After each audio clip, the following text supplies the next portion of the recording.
Gandang umaga po, muli ang inyong lingkod, si Chef Roy. Kumusta po kayo? Pagpapalain po kayo ng Diyos. Palapit ng palapit po ang Pasko. Pero hindi po pala lahat ng relihiyon ay nagdiwang ng Pasko. May mga relihiyon po pala na hindi sila nagdiwang ng Pasko kasi po ang Pasko daw wala daw nakalagay sa Biblia na December 25. O tama naman po. Wala naman talaga nakalagay, pero yun po pero ipinanganak po ang ating Panginoong Hesus. Biblical po yun. Mababasa po natin sa Mateo 2. Okay? Ayun po ang doon po sa Lucas 2, mababasa po natin nga pinanganak ang ating Panginoong Hesus upang iligtas tayo sa ating mga kasalanan. Pinadala ng Diyos, magkatawang tao siya para mangaral at ang kanyang dugo ang siyang maghugas ng ating mga kasalanan, siyang maghugas ng ating karumihan. Kaya may Pasko po.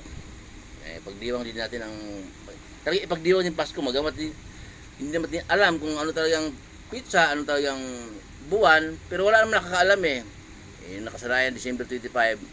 Ipagdiwang po natin dahil ibig po sabihin hindi yung magdiwang ka, maraming handa, mga parte. Hindi po yun yung sa puso natin.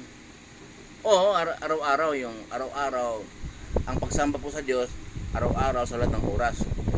Dahil nagdiwang ng Pasko ang halos lahat ng tao sa Pilipinas, hindi man lahat, pero yun, mga kamag-anak natin, pamilya natin, mga lula, magulang, mga kapatid.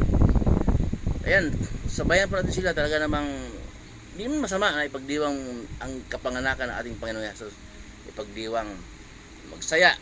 Okay, magamat kailangan magsaya din araw-araw dahil nga